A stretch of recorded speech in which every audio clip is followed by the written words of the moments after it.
que entiendo tiene lo atractivo del caso de hoy es que es bastante terrenal, con lo cual eso da lugar a un montón de opiniones y puntos de vista, y agradezco a Marcos y oh, agradezco a Marcos y a Fer de Negri que se han ocupado y van a ver que han preparado para todo el auditorio y para hacerlo más interactivo, y a Jorge Soutullo, perdón, varias preguntas. Así que yo creo que, Fer, empezás vos presentando el caso. Les pido a los que no lo hayan hecho, si pueden, que apaguen sus micrófonos, así se entiende mejor la presentación.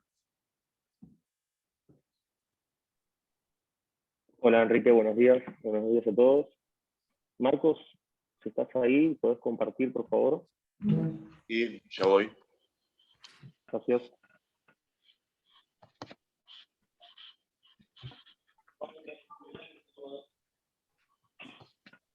¿Se ve bien ahí? Está perfecto. Bueno, Sí. yo prendo la cámara, si se me traba, me avisan y la apago porque estoy con internet del teléfono. Bueno, nuevamente, buenos días a todos. El caso hoy es un caso de una mujer que está activa laboralmente a pesar de tener 88 años, al final sigue escribiendo y ve a algunos pacientes por Zoom o hasta de manera presencial. Como dato de color, es la primera sexóloga de Argentina, así que es una señora interesante también a la hora de la diagnosis. Es diestra, sufre una caída de propia altura y no tiene antecedente de importancia, y viene con estas radiografías, 24 horas posterior a la caída. Siguiente, Marcos, por favor.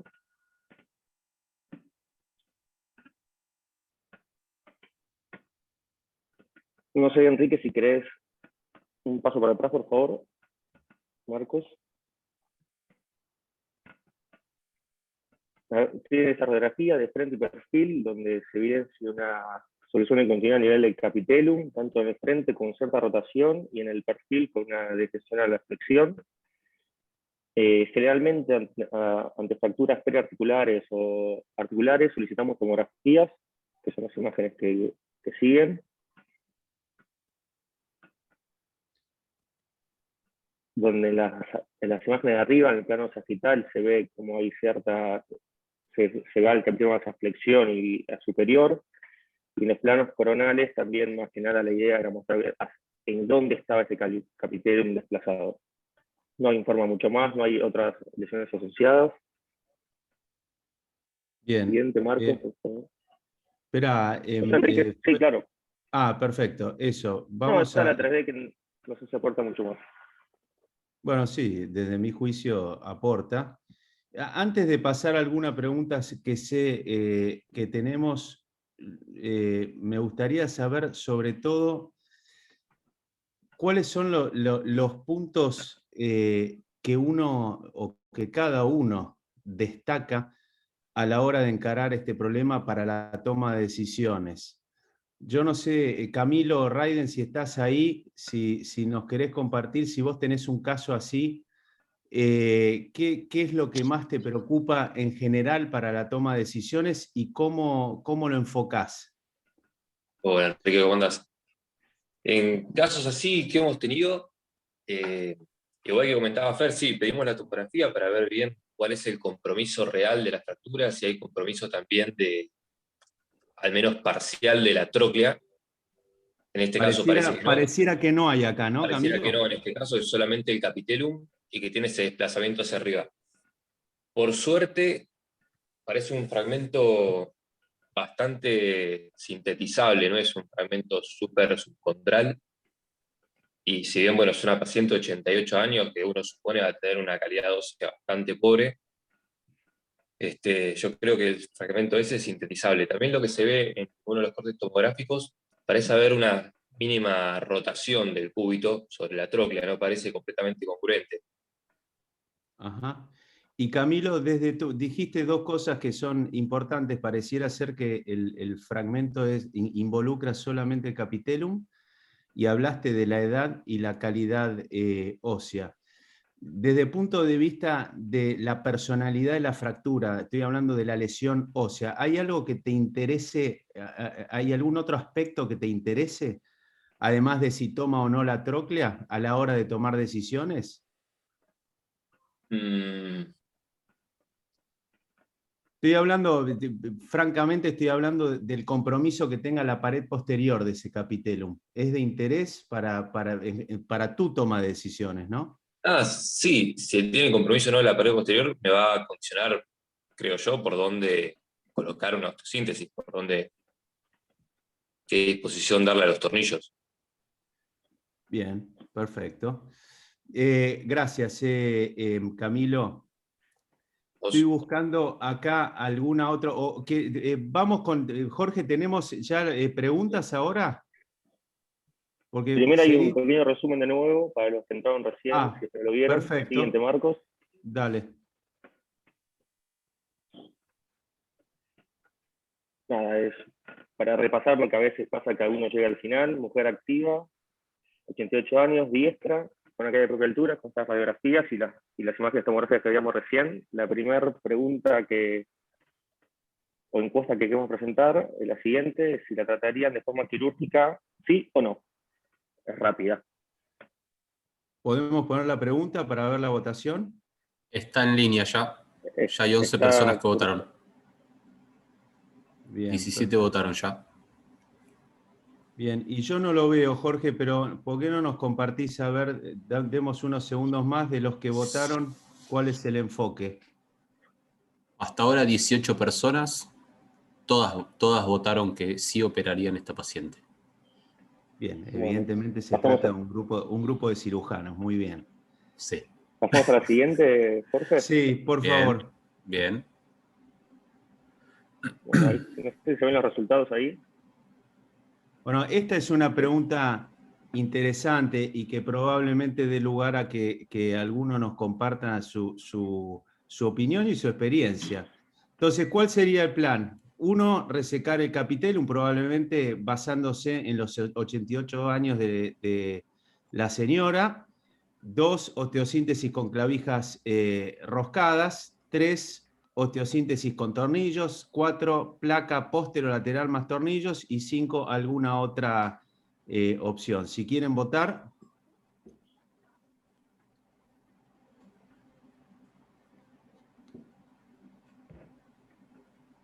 Jorge.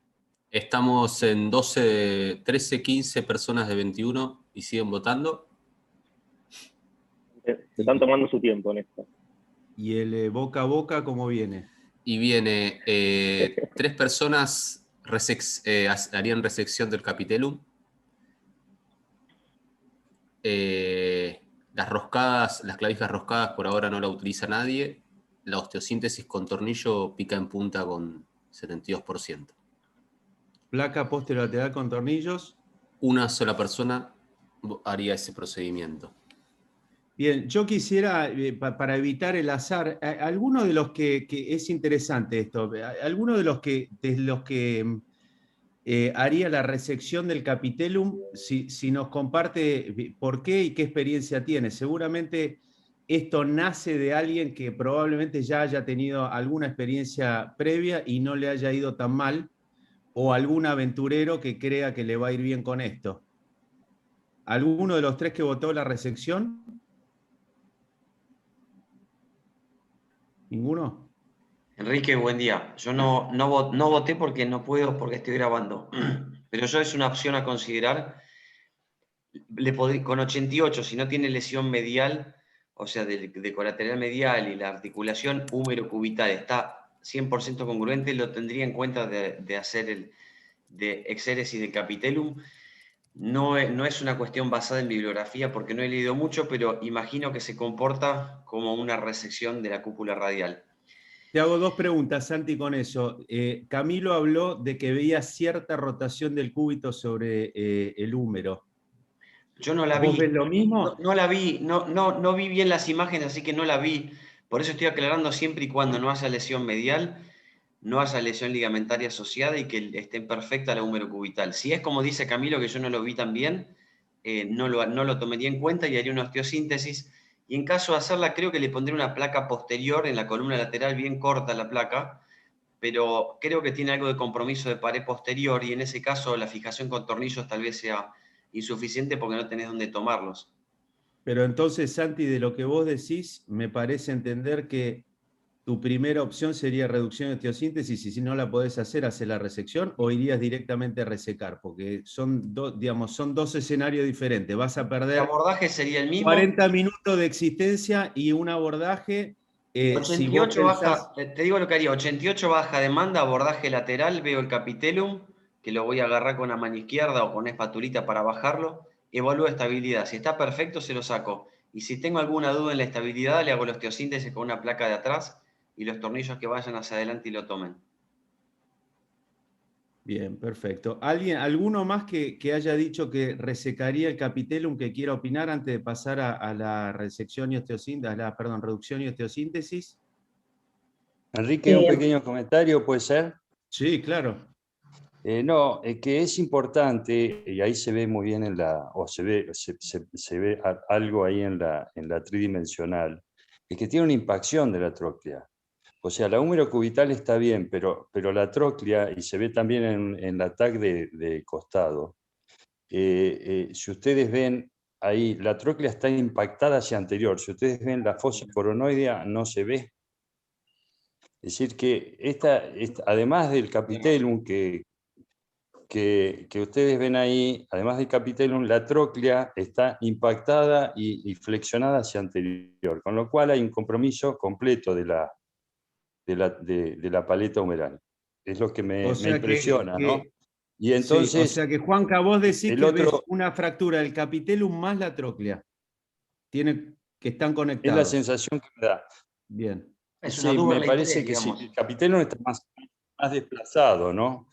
Y lo otro que también me parece bárbaro, y me parece fantástica la pregunta, porque a título de ejercicio es buenísimo, pero a mí lo que me ha pasado también muchas veces es que he ido con una idea, con un plan, en estas fracturas así complejas, y luego que abordé, o que entré, que aquí entraría seguro o casi seguro por posterior, a veces me cambia de acuerdo a lo que veo y a los fragmentos y cómo se comportan y la estabilidad, y veo, ahí por ahí me cambia el plan intraoperatorio. Con lo cual tendría un poquito todo, ¿no? Pero bueno, siendo una paciente de 88 años, trataría de hacerle lo mínimo indispensable y lo máximo necesario. Muy genérico lo que digo, pero bueno, me parece que vale la pena. Bien, gracias, Juanca. Ahí vi que se metió Alberto Borghi, que después le vamos a hacer un resumen también. Sebas Patricio, usted que es un hombre de armas llevar, ¿cómo enfoca esto en esta fractura, en esta señora de 88 años? Primero te voy a preguntar, ¿cuál de los dos escenarios vos ves con más nitidez? ¿El que vio Camilo del capitelum solo o el que está viendo Juanca del capitelum más la tróclea? Y de acuerdo al escenario que vos estás viendo, ¿cuál sería tu tendencia? No, yo creo que la tróclea no parece tener nada y si tiene una fractura me parece que no está desplazada. Sin duda iría por los tornillos fijando el capitelum, salvo que la tróclea tenga algo que no estemos viendo, pero me parece que la tróclea, de tener una fractura, es una fractura incompleta y no abarca la tróclea. Se ve en la tomografía que la tróclea está en su posición. O sea que irías Sin duda con iría tornillos y esto que le pregunté a Camilo, cuando vos vas por los tornillos, ¿te fijás bueno, ya lo vamos a ver más adelante, pero ¿es un parámetro a considerar que tenga importancia el compromiso de la pared posterior? Sí, porque si no los tornillos van a quedar en el aire. O sea, si la pared posterior está fracturada, no tiene dónde fijarse los tornillos que uno pone desde adelante hacia atrás en el capitelum. Quiere decir que Para mí desde es tu punto de vista, fundamental sí, ver la tomografía y ver que esté la pared posterior indemne para poder poner los tornillos. Yo uso los micro Gerber para estos, o los cónicos, los worm chiquititos, los mini worm, y sí. lo fijo desde adelante hacia atrás, pero la pared posterior tiene que estar indemne. Si la pared posterior no está indemne, no sirve. Está bien, entonces desde tu punto de vista, con los estudios que tenés, capitelum solo e indemnidad de la pared posterior, y entonces vos le pondrías, ¿2 tornillos pondrías, Sebas? Sí. Al menos Bien. 2. Perfecto. Si puedo 3, mejor. Bien, perfecto. No sé si podemos avanzar y me gustaría saber si Salvador Rogel, por ejemplo, o yo para dar entradas a todos, ¿no? Siéntanse cómodos de callarme y no opinar. Yo para ver algún otro punto de vista. Salvador, ¿vos cómo lo ves el tema? Sí, yo esperaría ver una tomografía, a ver, evaluar cómo está la pared posterior, pero hasta lo que vi en la radiografía creo que va a ser bastante potable el tema de la osteosíntesis con los tornillos canulados. Bien, me gusta mucho la producción, creo que es Marcos que les va pasando las fotos para que todo el mundo esté en tema. ¿Tenemos alguna otra pregunta o vamos a la discusión del caso ya? Tenemos una más. Perfecto. Este es un tema que, por supuesto, tiene relación con lo anterior, ¿no? Y yo le preguntaría no sé, Eric, ¿querés opinar? ¿Vos cómo lo ves? Y qué, digamos, mientras ustedes votan, ¿qué abordaje utilizarían? ¿Cómo lo ves y qué abordaje usarías, Eric? ¿Qué tal? Buen día. Mira, lo de la pared posterior que vos nombraste fue lo que me orientó a mí a pensar en operarlo, obviamente. Y mi voto fue placa posterior y tornillos. Obviamente, como hacemos todos, ir preparado con todo, no tener Herbert a mano, mini Herbert para tener opciones. Y como primera opción haría un abordaje posterior o lateral ampliado, yo creo que posterior para tener más visión, y creo que voy a necesitar la placa posterior para sintetizarlo. O sea, ¿vos irías con un abordaje posterior con osteotomía de olecranon? No. Ah. Lo que vengo a decir, al principio para tricipital, Sí. y teniendo también la posibilidad en la mano de resección del capitelum. Y es interesante lo que decís porque, digamos, si vos abordás por posterior, vos pensás que el manejo del fragmento anterior, digamos, en tus manos lo hacés con facilidad. No, con facilidad no, pero creo que podría. ¿Crees que podrías? Bien, ¿y cómo es la votación? Por ahora viene ganando por un solo punto el lateral ampliado, con un 46%, y le sigue el lateral, Kocher o Kaplan. Hay dos personas que votan otro tipo de abordaje, posiblemente uno sea posterior. ¿Y alguno más que nos quiera compartir algún abordaje que no sea este, o si es el posterior que dijo Eric?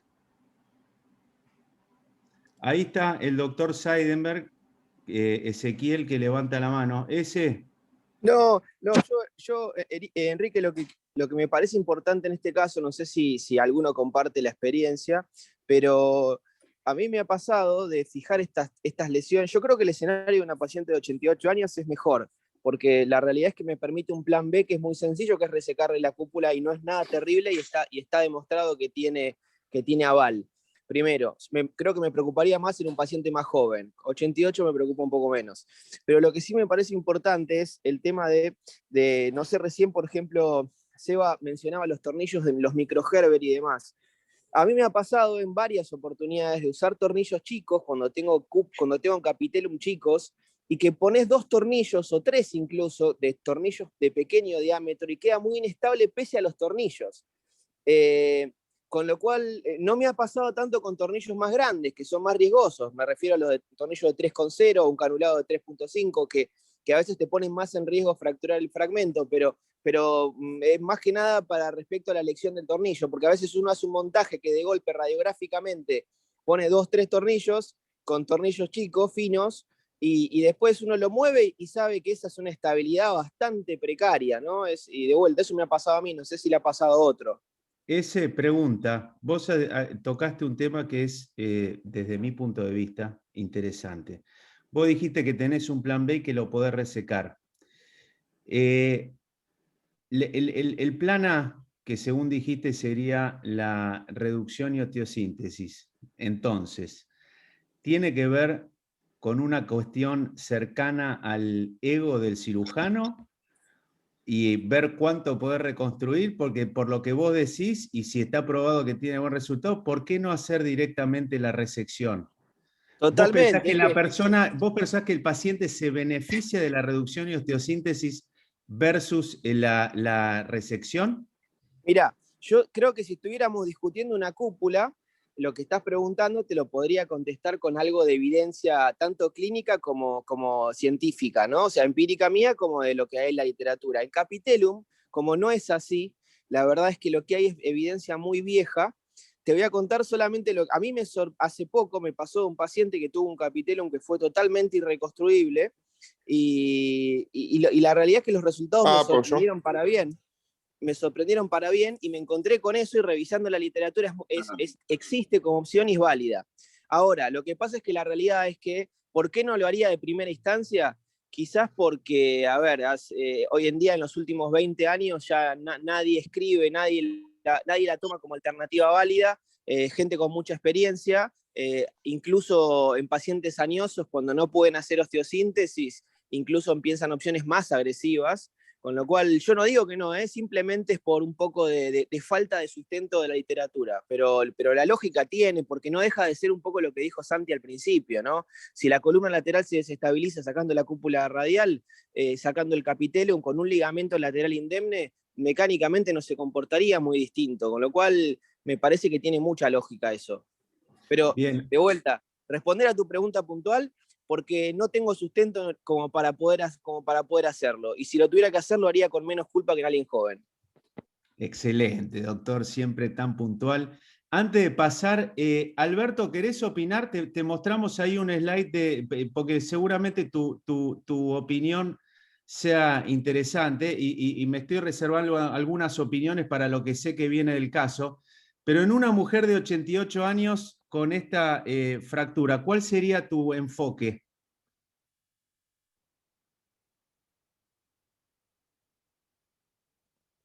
¿Estás ahí, Alberto? No, estás muteado, ¿eh? Yo no los veo, perdón. Ahí está. Sí, ahí está. Bueno. ¿Qué tal, chicos? Disculpe la demora. Bueno, a ver, primero de todo, cuando vienen estos casos así, primero lo que hago es una tomografía computada para ver de dónde se extiende la lesión, a ver si es capitellum o tróclea o capitellum solo. Marcos, ¿la podemos poner?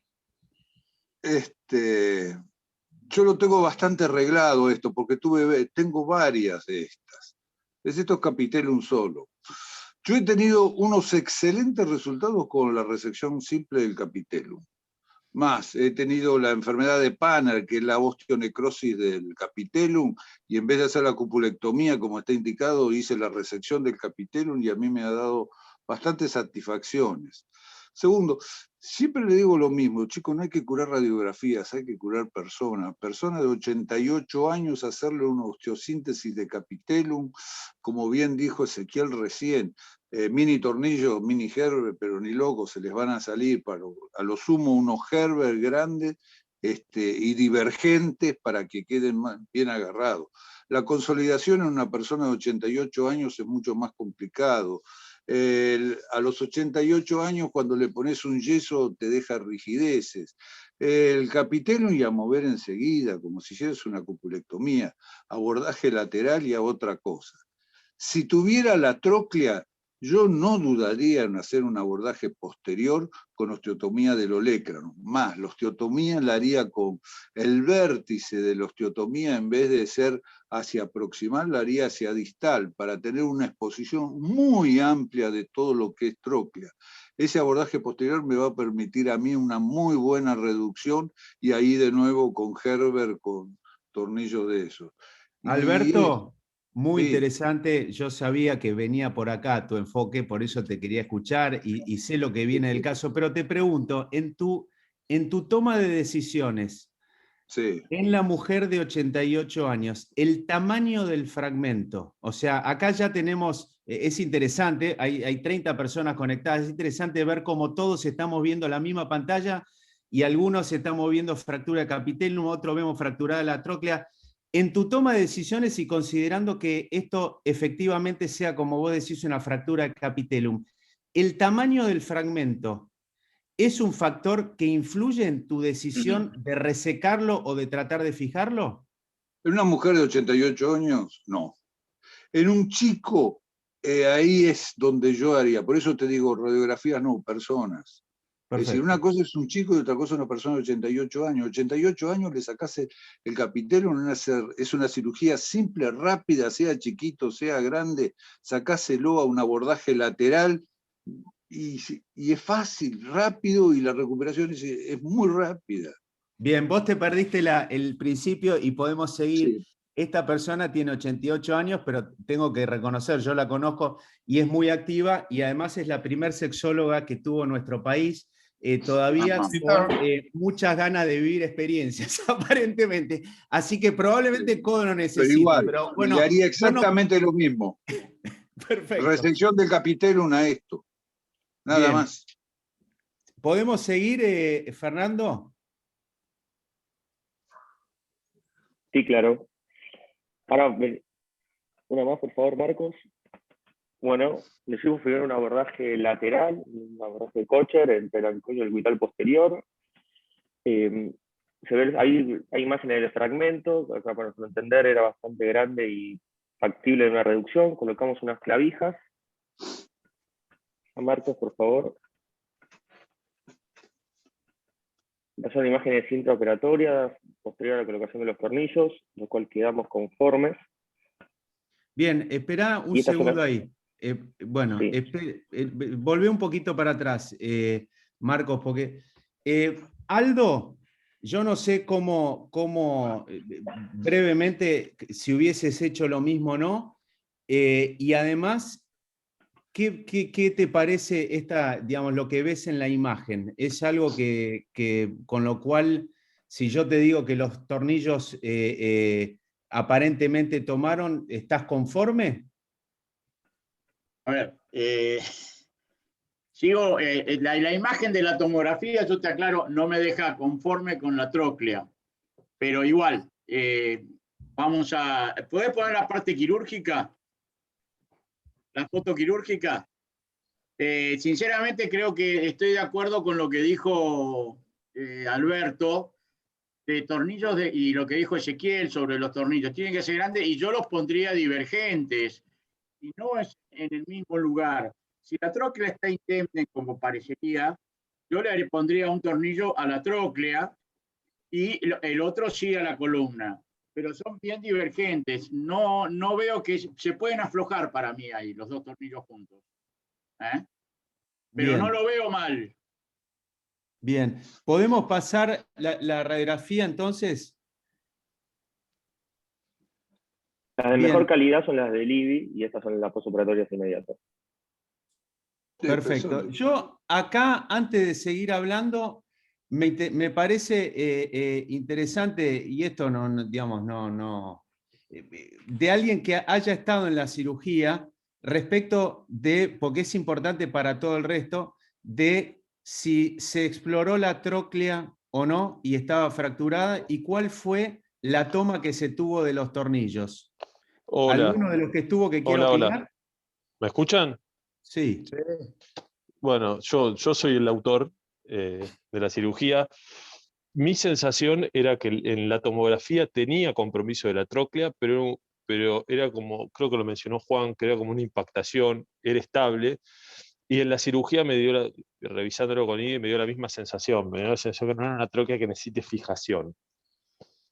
Me hubiera gustado hacerle lo que propuso Aldo, que era ponerle un tornillo travesaño como a la tróclea, pero la pared lateral no me lo permitía, no hubiera tenido nada de amarre. Y no me quedé para nada conforme con la toma.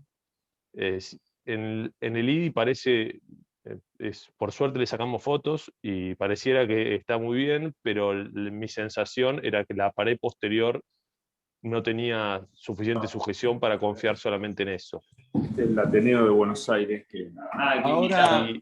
Y aplicando y montando, por lo menos mi sensación intraquirúrgica fue que apoyándole la placa posterior, ese fragmento no tomaba cuando apoyaba la placa posterior, los tornillos más distales no tomaba la cortical posterior por la forma de la placa y me iban a tomar solamente la parte de la medular del capitellum. Por lo tanto, decidí dejarle esto y confiar. Es interesante, y además que yo te conozco y sos un optimista nato, pero te pregunto, Martín, para todos. Hago esta pregunta porque en base a lo que dijo Santiago, en base a lo que ya se dijo, Ezequiel, etc., si vos decidiste como tu plan A y no tenés, no tenés el confidence, la confianza suficiente en la toma de ese tornillo, ¿en el momento te planteaste sacar todo y hacerle la exéresis de capitellum? Sí, perdón, que se me salieron los auriculares. Sí, lo había pensado como mi plan A. Lo había pensado con mi plan A y el plan B era, o el plan A, B era la placa posterior. No tenía tan claro como opción la exéresis del capitellum. O sea, pero en el momento no te lo planteaste, ¿no? Es que dudaste 10 minutos, te tomaste un tiempo mirando al horizonte. Mi sensación de que no me lo planteé, y esto pasó hace un tiempo, así que por ahí la tengo perdida en la cabeza, era que el fragmento tenía demasiadas inserciones ligamentarias. Digamos, si para sacar el fragmento tenía que prácticamente dejar a la señora sin ligamento. Entonces traté de conservarlo. Digamos, Bien. por Perfecto. ahí venía, pero ya esa es una sensación muchas veces intraquirúrgica, y cuando tomás la decisión es un poco lo que estás viendo, lo que estás sintiendo, y quizás la verdad ni lo recuerdo. Bien. Les recuerdo a todos que todos están abiertos a ayudarme a remar a mí esta hora, ¿no? Pueden hacer preguntas interactivas, no hace falta que las haga yo. Digo esto porque quizás se les ocurren preguntas que sean interesantes y a mí no. Mientras tanto, Fer, creo que podemos avanzar con el caso. Y esto me imagino que es una pregunta, ¿no? Sí, pero para el auditorio, para que lo Sí. manejes vos, Enrique, para que quiera No, por opinar eso, sobre el tiempo. en base a lo que dice Martín, digamos, tenemos una señora de 88 años a quien le colocamos 2 tornillos cuya toma no nos deja demasiado conforme. Alberto habló algo de la rigidez que implica dejar un yeso durante un largo tiempo. Entonces, la pregunta es, frente a este escenario, uno dice, bueno, la inmovilizo y le pongo un yeso hasta que termine la pandemia, la movilizo precozmente, o digamos, le empiezo un plan kinesiológico aún en época de pandemia. Jorge.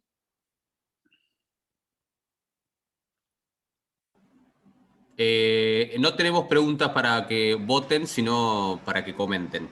Ah, perfecto, perdón, pensé que esta era interactiva. No, esta no. Yo pienso que Juanca, vamos a preguntarle a Carlos, que además acaba de ponerle algo de folclore. Carlos, no te estoy preguntando a vos qué harías porque yo lo estoy guardando para el final. Pero en el hipotético caso, lo pregunto porque sé que a vos no te pasaría este escenario de una toma que no te deja conforme y salir de un quirófano con una toma que no te deja conforme. Pero en ese caso, le pones un yeso hasta que las velas ardan, lo movilizás precozmente, le haces kinesiología. Mirá, Henry, escucha, yo creo que todo depende de lo que el cirujano perciba. Si vos percibís, o Martín percibe, o Martín en este caso que lo operó, que vos le pones el medidor del tornillo y estás tomando una cortical, es muy probable que el tornillo no sea intramedular y que el tornillo sea pasante, se lo utiliza. Por eso Ezequiel hablaba a veces de la utilización de tornillo de 3,5. Lo que pasa es que en el capitellum a veces no tan fácil, tiene que avellanar la superficie para que el tornillo te quede firme. Sin embargo, los tornillos como el Herbe, la Cutrag y demás, a veces suele ser difícil porque siempre te da la sensación de toma. Pero en este caso que tiene Martín, la única pared que es sólida, eso da la impresión, tendría uno que probarlo. Y yo a veces a pesar de tener buenas imágenes, tomografía y demás, uno tiene que tener la percepción que cuando vos colocás el tornillo hace buena presa.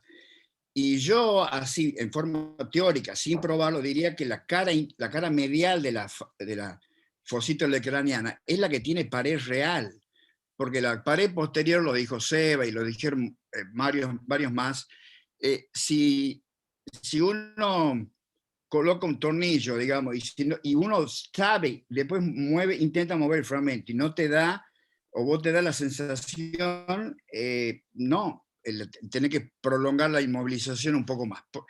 Pero hay un solo factor, en mi opinión, esto lo sabemos los ortopedistas, cuando hay precariedad en la fijación, uno siempre utiliza un mayor tiempo, porque la biología hace el resto. Y en estas condiciones hay dos problemas. Uno que te quede rígido y otro que te quede inestable. Entonces, ¿cuál de los dos uno termina prefiriendo? El que te quede rígido. Porque la rigidez es manejable, con rehabilitación, tardará más, qué sé yo. Lo que no es manejable a veces con el tiempo es la inestabilidad, y eso es un problema que el cirujano lo tiene. Entonces tiene que pensar en todas estas cosas cada vez que... Y para mí, lo final es la percepción que cuando uno coloca un sistema de inmovilización. Los tornillos claramente tienen que ser divergentes, ahí no hay forma de colocar los dos tornillos paralelos. Así que, digamos, pero me parece que, no sé, Martín sabrá esto, porque el único que sabe de la fijación y de la estabilidad es el cirujano. Uno, por más que vea 10 tornillos puestos, no sabe cuál agarró perfecto.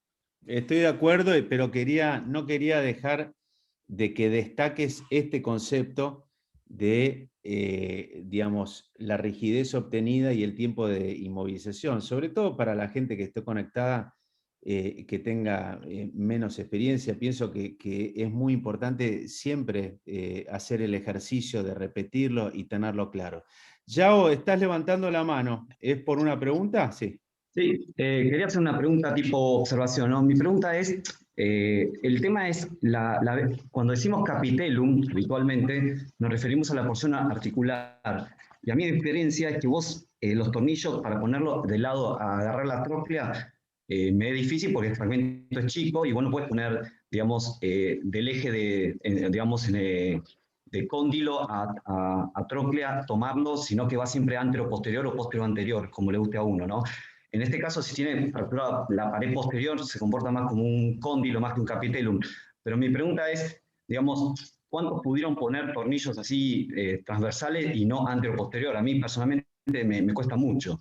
Y después la otra cosa que bueno, hicimos, es en un momento con el doctor Sancoli, él decía de hacer la osteotomía, el cóndilo, para generar la menor cantidad de osteonecrosis posible, porque el gran problema de esto es que no pegue osteonecrosis oseoartrósico, y después termina sacándole el cóndilo, que hemos hecho un par de veces, el capitellum, como he hecho un par de veces, y es lo que decía Ezequiel. Después la movilidad también es muy buena.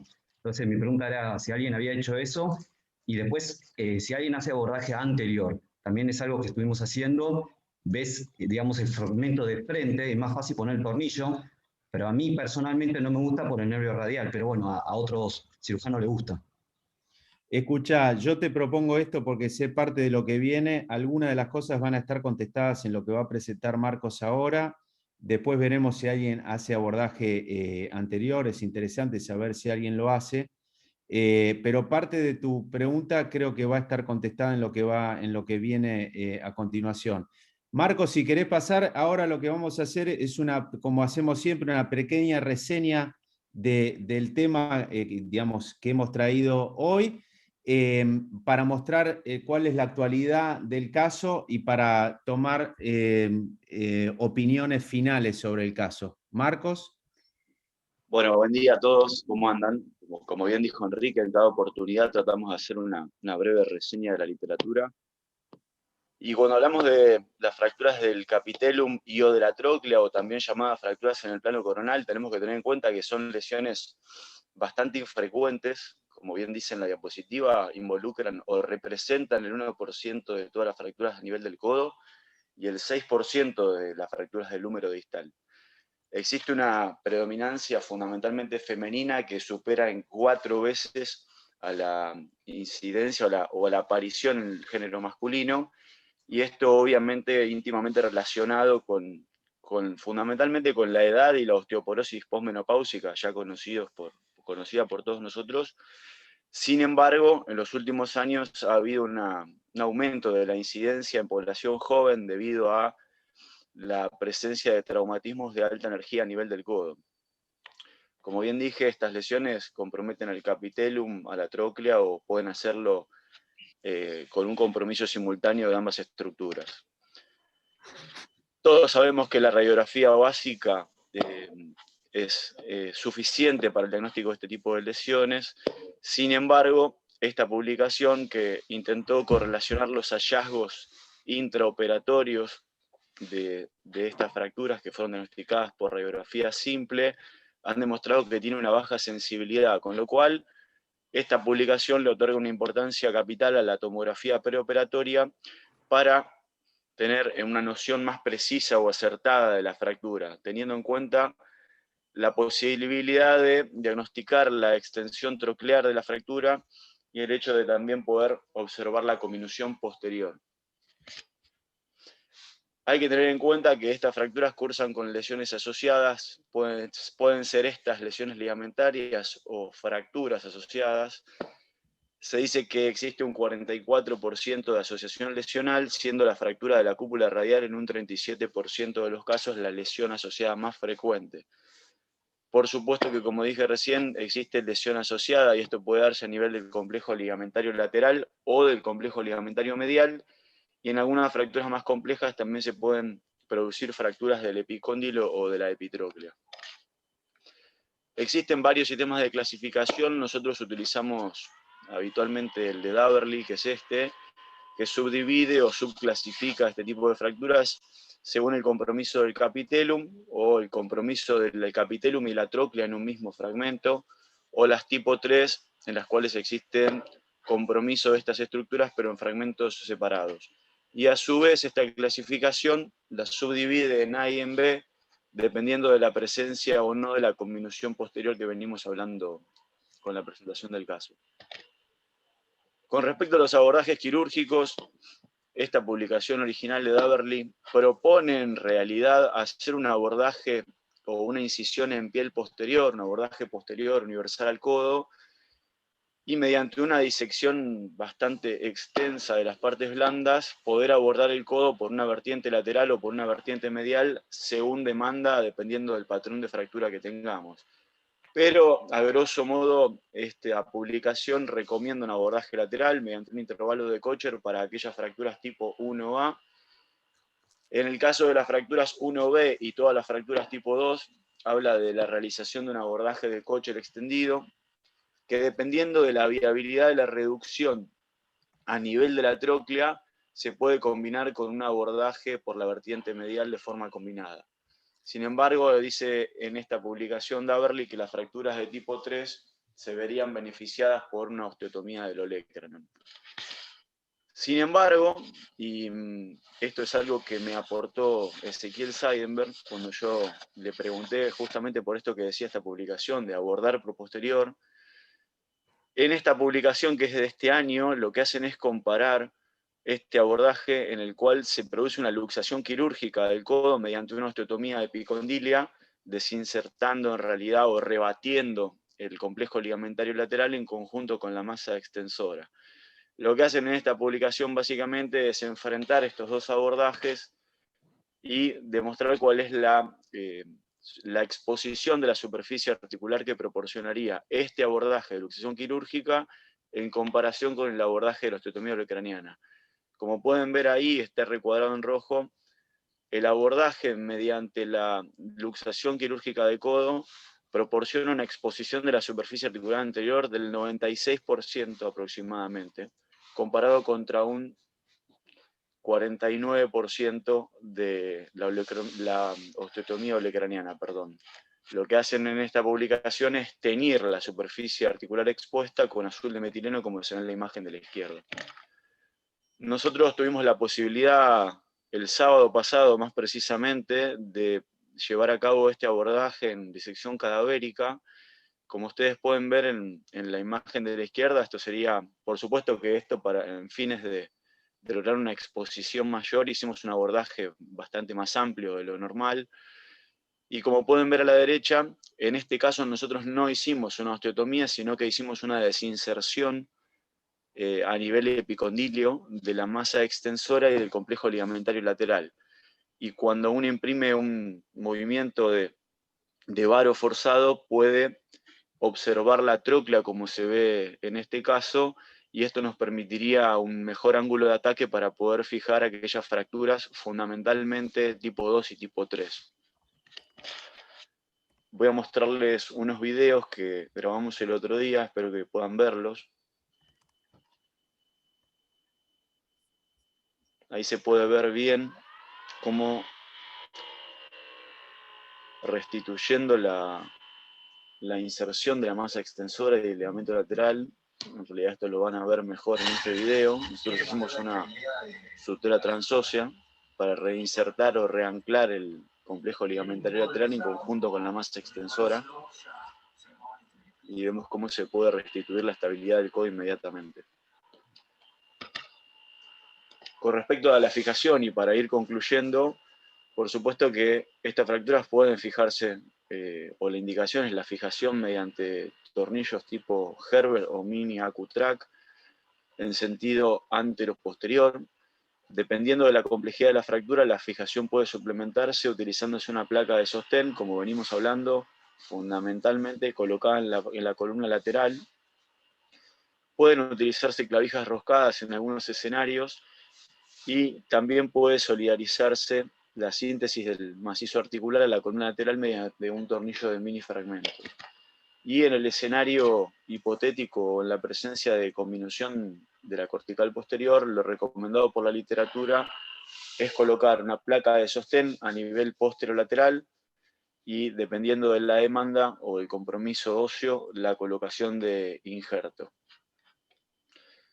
Voy a proseguir a mostrarles, estas son las imágenes actuales de la paciente. Así que, bueno, estaría bueno saber qué opinan. Marcos, Sí. nos quedan 12 minutos. Antes a mí me gustaría en estos minutos, seguramente al auditorio también, tenemos 12 minutos, 3 minutos por cabeza para escuchar qué harían con este caso una vez que Marcos nos diga cuál es la clínica actual, y trataría de seguir el siguiente orden. Alberto Borghi, Aldo Falco, Juanca Cañone, Carlos Seidenberg. Pregunta A, ¿qué harían con este caso hoy una vez que sepan la clínica? Pregunta B, reflexiones finales del caso para todo el auditorio. Marcos, ¿cuál es la clínica del paciente hoy? Enrique, la clínica la digo yo, que la paciente la conozco. Es una paciente que hoy en día está sin dolor, tiene una flexión de unos 140 a 135 grados y una extensión de 120 grados. Está haciendo su vida normal, pero con un poco de dolor, pero tolerable. Perdón, ¿dijiste una extensión de menos 20 o escuché mal? No, una extensión de 120 grados. 150 grados de flexión y menos 120 grados de extensión. Ok. Pero, Alberto. Perdón, Sí. ¿puedo hacer una pequeña corrección? Sí. No, sí, no, coincido. porque creo que me parece que si tiene este rango de movimiento entre 120 y 150, tiene 30 grados de movilidad, y no es así, porque el codo, la extensión se mide en 0. Sí. Y cuando va teniendo restricciones, va teniendo menos 20, menos 30, no es 150, se toma de un solo lado. Ah, bueno. Por eso, con este parámetro universal, Fer, ¿qué tiene? Menos 30, dijiste, yo Menos entendí. 30, sí, me confundí. Okay. Menos 30 grados. No, está bien, lo haces para que el auditorio se despierte y me parece un buen recurso. Te agradezco enormemente. Por favor. Alberto, no dolor, menos 30, 140. Este aspecto radiológico, que dijiste bien que curamos pacientes y no radiografías, ¿qué harías hoy y qué reflexiones finales te da el caso? Enrique, antes que Alberto, que ahí ya preguntó si el codo es inestable. La señora tiene 88 años y está un poco aprensiva de usar el codo, así que no, síntomas de inestabilidad no tiene, pero tampoco hace algo o todavía yo le estoy pidiendo que trate de usar el brazo con normalidad para saber realmente qué síntomas tiene, pero hasta ahora no ha tenido ningún episodio de inestabilidad ni síntomas claros. Y cuando le haces bar o valgo, no te pone cara de que me estás por luxar el codo, ni te dice que le duele mucho. Gracias, Martín. Alberto. Bueno, un poco voy a repetir lo que te dije la otra vez. Nosotros no tenemos un dolorímetro o un molestómetro. La paciente sabe la incapacidad y la indicación quirúrgica de la paciente. Si eso le duele lo suficiente y le incapacita suficiente, lo opero, y si no, no la toco. Segunda reflexión, la resección del capitelo en una persona de 88 años es una excelente cirugía, movilización precoz, es lo que yo propuse de entrada. Son 80 años, huesos osteoporóticos, es difícil la consolidación y es difícil la fijación. A ver, ante métodos de resultados iguales, la cirugía más simple. La otra es una cirugía muy simple de hacer, la resección del capitelo, y el resultado es casi igual o mejor que poner la osteoporosis y con menos complicaciones quirúrgicas. Otra cosa que digo, yo generalmente un yeso de codo más de 15 días no lo dejo. Si tengo que dejar un yeso más de 15 días es porque elegí mal el método de curación, ya sea quirúrgico, es decir, el codo hay que moverlo inmediatamente si no deja rigideces. Entonces, como conclusión mía, persona mayor, 80 años, hueso osteoporótico, resección del capitellum tiene que haber sido la ideal, movilización precoz, y con esto no tenés ninguna complicación.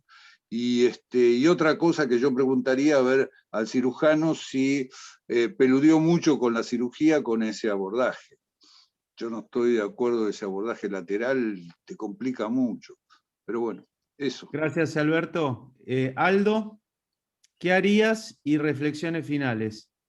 Bien. ¿Qué haría acá? Si a la paciente, por lo que veo, no le molesta, con 88 años yo no la toco. La dejo ahí, la voy controlando, la voy observando. Encima es aprensiva para cualquier cirugía, por lo que dicen. Con respecto a esto, yo coincido con lo que dice Alberto, y aparte de eso, sí digo, esto sí va a aflojar porque los tornillos son prácticamente paralelos y no son divergentes. Igualmente acá no hay consolidación ni nada. Y verdaderamente yo no dejo 15 días el yeso, Alberto, lo dejo 7 días, lo paso un cabestrillo y ahí empiezo a movilizar con la kinesióloga los 7 días de operada. Lo que sí tengo que tener una osteosíntesis que me dé la tranquilidad que tengo una buena fijación. Pero bueno, esa es mi postura con el codo. Yo los muevo muy rápido y no he tenido complicaciones así por moverlos rápido. Muy bien. Juanca.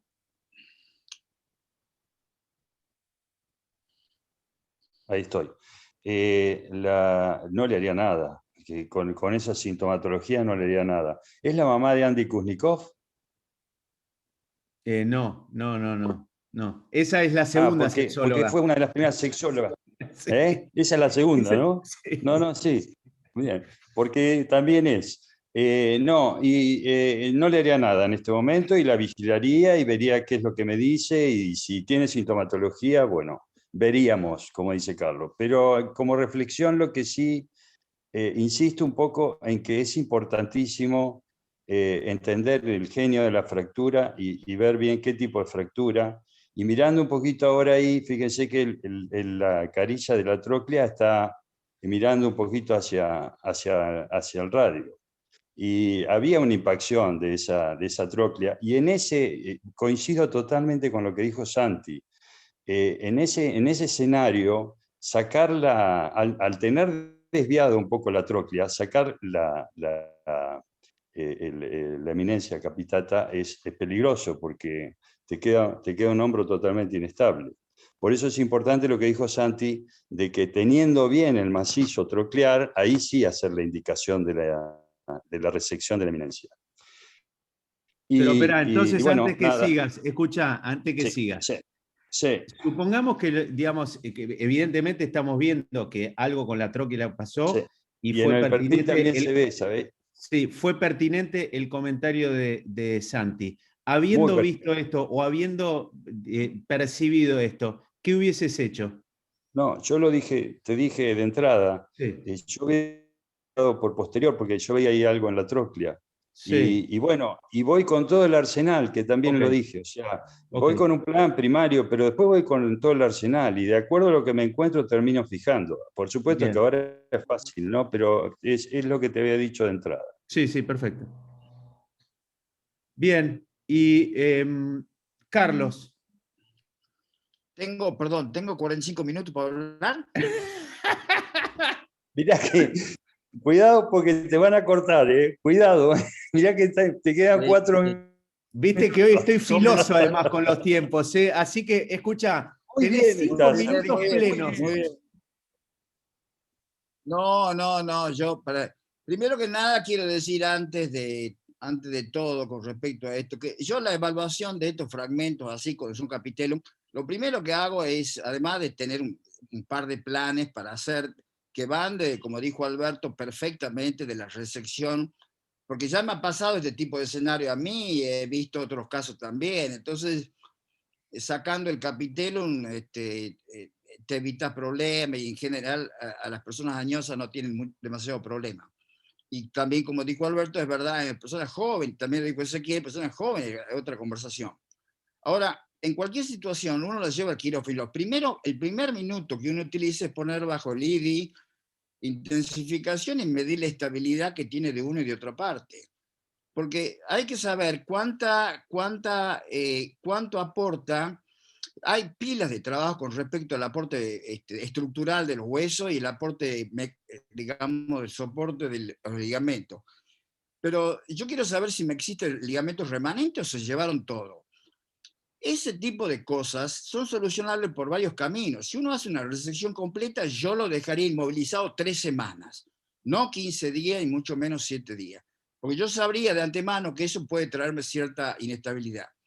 Si trae rigidez, vuelvo a repetir, el problema es como tirar la pelota mucho más adelante. Si tiene inestabilidad y es sintomática, el problema es tuyo. Si lo operas a los 20, 30 días o al mes y medio está operado, tiene inestabilidad, se te transforma en un problema en serio. En cambio de la rigidez, no duele casi nunca, y después un poco de rigidez, bueno, tampoco la señora puede comportarse como, si hablando de sexología, como Alessandra. Yo prefería tener esta fotografía que fuera Alessandra, fuera mucho más interesante. Ahora digo, sí, por otra parte a mí, además tratarla bastante tiempo me serviría porque sería interconsultas permanentes, le preguntaría muchas cosas que me están llegando. Pero finalmente les digo lo siguiente, yo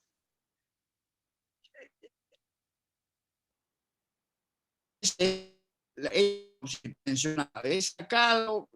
sacado completo cuando no interfería gran cosa en la estabilidad, sobre todo en personas, incluso en personas jóvenes, pero que no afecta en absoluto. Pero si, por ejemplo, si uno tiene una estabilidad, los tornillos tienen que ser largos, por eso mi preferencia es los tornillos de 3,5, que cruzan todo. Tal vez un tornillo extra, y siempre lo avellano un poquito para que porque el daño del avellanador es mínimo con el tornillo el tornillo chiquito, el tornillo de 3,5, el tornillo de 2,7. Entonces uno puede cruzarla sin afectar y sin sobresalir el cartílago. Y después yo he colocado placa con tornillos de atrás y me ha parecido como exagerado. Y el hecho de que que sí, Martín haya probado si se movía o no, ahí el atrocles, yo creo que tiene un trazo ahí, claro, que se ve, pero debe ser un trazo incompleto, está engranada, porque no se mueve. Yo no le voy a colocar 800 más porque debilito más la biología. Así que en un escenario como este, lo que dijeron los muchachos, para mí está perfecto. Manejar y ver si la aprehensión esta que ella tiene de mover el codo, ¿lo hace porque teme el dolor o porque realmente se comporta inestable? Y una y otra vez, si Martín le probó el varovalgo y tiene un varovalgo normal, bueno, es un tema de que vaya incorporándose a la vida de la señora. He visto cosas terribles acá. Y les quiero mencionar algo que me ha pasado casos extremos, persona joven, bueno, 8, 40 años, que ha tenido una imagen como esta, pero ha venido 2 meses y medio, casi 3 meses de evolución. Entonces, en esos casos, que viene con franca inestabilidad y dolor, en estos casos, yo podía haber usado hueso banco para acá está perfecto, pero digo, hablo de personas jóvenes, ¿no? Pero he también usado cemento. Y yo te puedo asegurar que si uno debe considerar ese aspecto, y uno puede fabricar un epicóndilo, inclusive parte de la troclea. Yo le mostraría casos en donde puse un cementado bastante parecido a la mitad de la troclea y parte del... Pero ya venían te le digo, con una situación completamente, no sin hueso, no estaba, porque tuvo una fractura después.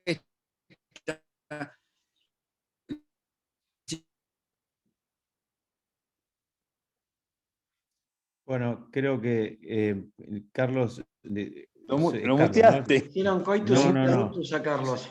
Se muteó solo. Lo Carlos, muteaste. no, yo no hice nada, ¿eh? Ahora no hice nada. No. Carlos, no, porque al final se te apareció? perdió el último comentario. Estabas con la confección con cemento de la troclea y el capitenium y se cortó. Enrique, las Sí, manos arriba. al paciente, escucha, no, yo cuando a veces, es una situación extrema, la que estoy diciendo no es tampoco de todos los días, pero hay que saber que cuando se transforma en una cosa completamente,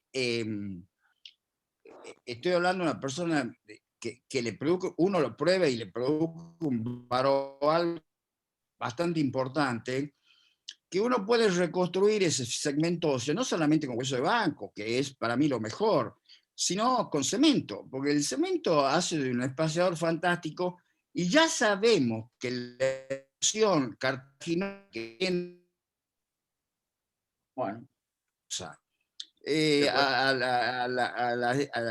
al tema del codo, porque siempre hay una luz y uno puede poner 2 tornillos bien adentro y cementarlo y hacer una fijación con bastante fuerza. Yo a este paciente después de 8 meses le tuve que sugerir yo, por una cuestión teórica, es decir, mira, te conviene, porque tenía 38 años, te conviene operarte ahora y colocarte un hueso de banco.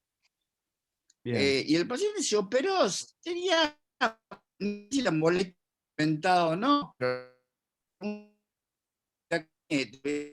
así que lo digo como en una situación de un caso joven. En el caso de un añoso, no lo dudo. Y lo que dijo Alberto es totalmente real. Lo que pasa es que yo, digamos, si yo sospecho que me quedó inestable y yo no lo voy a reconstruir mucho, lo dejo más tiempo inmovilizado, un poco más, 3 semanas, y veo. Ahora, si es una cosa que la fijación yo la noté firme y estable, como dijo Aldo, después de una semana, 10 días, yo pongo cabestrillo y comienzo a movilizarlo un poco. Pero yo quiero decir solamente, terminar con esto. Este Ateneo, la verdad que es muy formativo, porque los casos son muy bien planteados. Entonces, cuando los casos son bien formulados y bien documentados, cualquier caso, aunque sea una tontera, uno tiene una visión bastante completa de todos los escenarios posibles y qué es lo que se utiliza y cuál es el criterio que debe tener un cirujano, sobre todo un cirujano joven, todos los aspectos. Entonces, revalorizo este Ateneo porque al estar bien documentado y con buena tomografía, buena radiografía, buen examen físico, bla, bla, bla, y todo eso hace que el Ateneo se transforma en una cosa de mucho valor, porque uno mira no solamente el aspecto de uno, de otro, y ve los razonamientos que utiliza cada uno. Así que la verdad que me parece, yo no me puedo perder el Ateneo, porque yo he tenido, creo que a esta altura de mi vida, bastante experiencia con respecto a estas cosas, sin embargo, nunca dejo de aprender esto. Gracias Carlos, a todos, digo, a Enrique y a los demás. Muchísimas gracias, Carlos. Yo adhiero a lo que acaba de decir y además, primero le agradezco hoy en particular a Martín y la invitación a Martín Rodríguez, porque siempre decimos esto, digamos, hay que aportar casos en los que uno ha tenido complicaciones y exponerse. Así que agradecido a Martín y la invitación a todos ustedes, como saben, tenemos un calendario este año que como hay una sobreoferta de actividad científica, los ateneos los estamos haciendo de manera quincenal, el primer y el tercer viernes de cada mes, y dejamos un ateneo abierto a casos, para casos de gente que quiera presentar que no sean de las 3 instituciones organizadoras del Ateneo. Así que eso recuérdenlo, y Santiago Orgüelles es el que coordina digamos, las fechas o el orden de esos ateneos. Estamos pasados en algunos minutos. Hoy tengo pocas cosas anotadas, pero muy importantes en mi libreta. Pocas cosas porque ha sido tan plural, han sido tan plurales las opiniones, y esto es lo bueno, no ha habido un consenso, diría, o ha habido opiniones diferentes en casi todos los aspectos, en el aspecto de cómo encarar, de cómo enfocar, de cómo abordar, de cómo tratar, de cómo fijar, de cómo inmovilizar. Sin embargo, me quedo con algunas cosas, en particular las fracturas de capitellum. Recordamos que la tomografía 3D aporta mucho valor al diagnóstico y a la clasificación, y eso tiene que ver con el tratamiento final. Ezequiel dijo algo muy interesante desde mi punto de vista, que abordaría un tratamiento A por no tener suficiente sustento por el B, que hubiese sido la exéresis, y eso me parece muy pertinente. Alberto dijo que tratamos, y esto lo hemos dicho muchas veces, pero yo no me canso de recalcarlo, tratamos pacientes y no radiografías, y Carlos dijo algo que en mi práctica, yo también, esto también lo he aprendido hace un rato y creo que es muy importante, y que generalmente las inestabilidades y la falla de osteosíntesis son responsabilidad del cirujano. La rigidez normalmente es responsabilidad del paciente cuando uno tiene que tomar decisiones en cuanto a la inmovilización. Yo les agradezco a todos. En algún momento hemos sido 33 conectados un viernes a las 7 de la mañana. Les deseo un buen fin de semana y nos vemos entonces el tercer viernes de mayo. Buen fin de semana. Buenísimo, Enrique. Gran abrazo. Chao, Muchas gracias a todos. Martín, fantástico. Chao, gracias. Hay que felicitarlo a Enrique, lo bien que lleva este Ateneo. A pesar de que lo mutea a Carlos. Bueno. Gracias, muchachos.